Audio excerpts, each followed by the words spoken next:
Good afternoon. You're watching A News. I'm Leila Masimova. To behave as if nothing has happened and to continue believing that some resolution passed in Strasbourg, rather by the Council of Europe or the European Parliament, makes any difference to us. That is very naive. President of Azerbaijan, Ilham Aliyev, made this statement during the Q&A session of the 7th ADA University Policy Forum held under the theme Facing the New World Order. Responding to a question about international organizations, President Aliyev emphasized that the world has changed since Azerbaijan joined such institutions. He added that Europe itself has changed dramatically, and so have Azerbaijan's aspirations regarding the European Union. The topic of your discussion is change, he said. And after President Trump came to power, the change became complete. Thank you very much. Thank you, Mr. President, for this opportunity. One short comment and one question. Now I act as a professor of international relations, but in one of my previous capacity as a member of the Spanish Parliament and as a member of the Parliamentary Assembly of the Council of Europe, I spent years trying to fix a solution for Karabakh according with international law. One conclusion on this is the absolutely fail of international organizations to achieve, to help in the solutions on it. So congratulations for the bilateral compromises without international organizations' noisings. And the question, Mr. President, a new world order is starting, but some political patterns remains as good tools for international relations. One of these is the strategic thinking in this mentality of the non-aligned organizations that you share from 2014 to 2025, which is the role of Azerbaijan as a middle power in a new world order in the light of the experience of the non-aligned chairmanship. Thank you very much. Yes, we treated our chairmanship with great responsibility. We were a relatively new member of non-aligned movement. When we've been selected as a chair country, it was less than 10 years only of our membership. So that means that our strategic decision to join this institution was absolutely timely and was absolutely correct. And during these years, as I said, we worked a lot in order to try to transform this into organization. We understand that it's a long process, but certain institutional platforms have been created. We already talked about that. And also for us, it was an opportunity to demonstrate ourselves. And on one hand, unfortunately, COVID happened, but on the other hand, it gave us also opportunity to demonstrate that we not only talk, but we act. And we acted in a very responsible way, helping countries who suffered a lot. We provided $10 million direct assistance and $10 million through World Health Organization. And by the way, the database for COVID, which was elaborated by us during that time, was taken as a platform for World Health Organization. So it was a very diversified support and solidarity process. Another legacy of Azerbaijan's chairmanship is that we initiated, and it was supported, to create Troika, so that to keep the synergy. So though we are no longer in the position of chair, but we are in Troika, so we have certain, certain instruments in moving organization forward, and we'll continue to work on that. You mentioned about Council of Europe and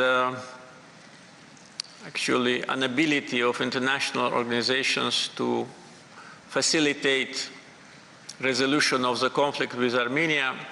Yes, I remember the time when we joined this institution.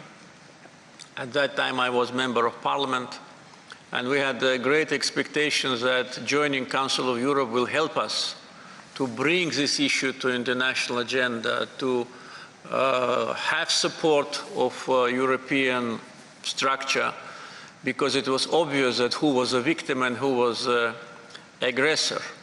But unfortunately, it didn't happen. And after we joined the Council of Europe in 2001, and by the way, I was the first head of Azerbaijan's delegation there,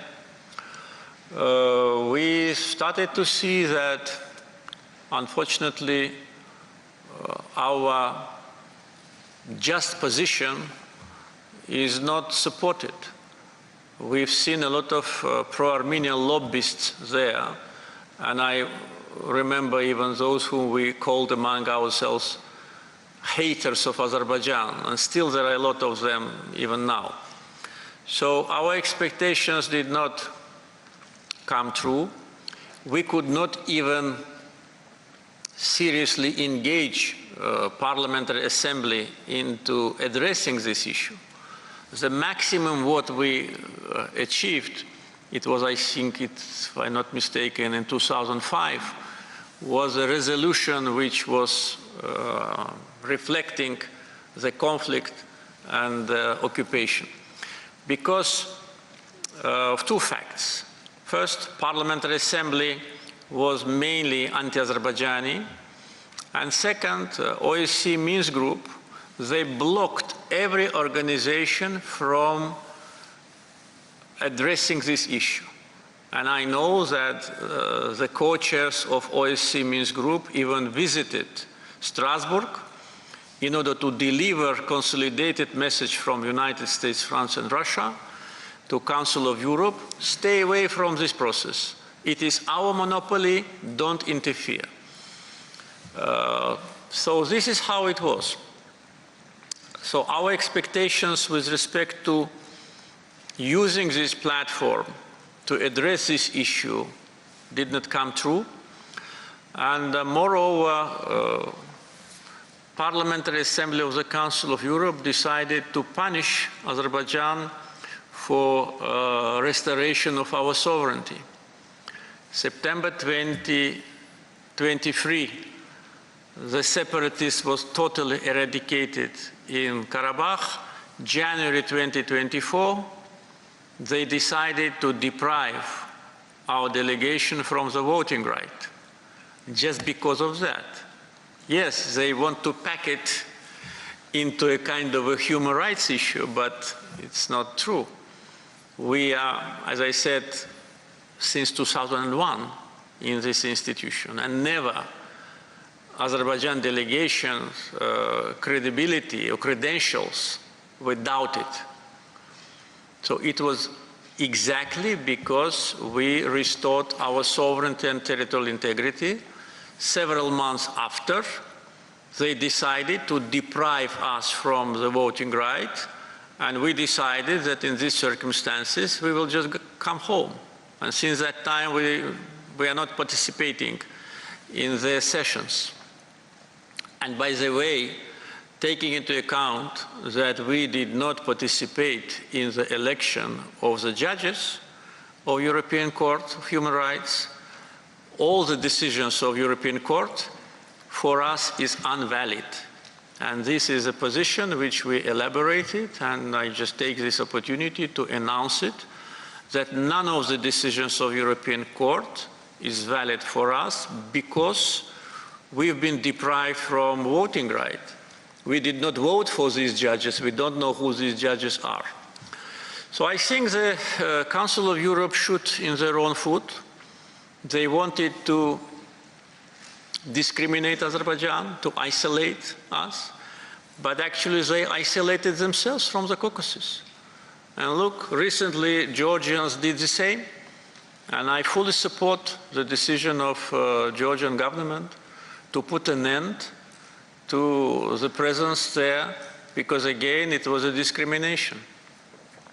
Unfortunately, this colonial thinking in some European politicians especially those who could not or did not manage to be elected in European Parliament and found their place in the Council of Europe Parliamentary Assembly.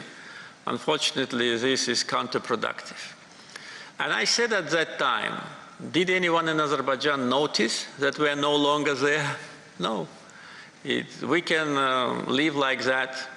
And by the way, the Secretary General of the Council of Europe, he came to Baku last November to attend COP29 and asked me that we do not pull back completely from the organization. I said, okay, if you ask, we will stay. But whether we stay or we leave, nothing changes here. The world has changed since we joined this institution, and Europe has changed dramatically. And our aspirations with respect to European Union changed dramatically. And the topic of your discussion is changed. So after President Trump came to power, this change became complete. And to behave as if nothing happened and to continue to think that some resolution in Strasbourg, or in Council of Europe, or in European Parliament make any difference for us, it's very naive. It's absolutely inadequate to our attitude to these institutions. We, as Azerbaijan, feel ourselves very comfortably in our region. We already discussed this issue, whether it's Southern Caucasus, whether it's bigger region of Central Asia or Middle East, very comfortably self-sufficient economy, stable political system, full consolidation of society around the national idea, and of course, the victory in Second Karabakh War consolidated the society even more. And bureaucrats in Brussels and in Strasbourg, they just live in their own planet. They think that everybody is around them is trying to come closer. No, that time has passed, at least for Azerbaijan, many years ago. Partnership, yes. Friendship, also yes, if you do not interfere into my affairs and if you don't want to impose your so-called values on our society, yes, but nothing more. So, once again, thank you very much for raising this issue. It gave me an opportunity to a little bit reveal how we treat the situation and how we try to find our place in the changing world. Stay with us for more updates from the 7th ADA University Policy Forum.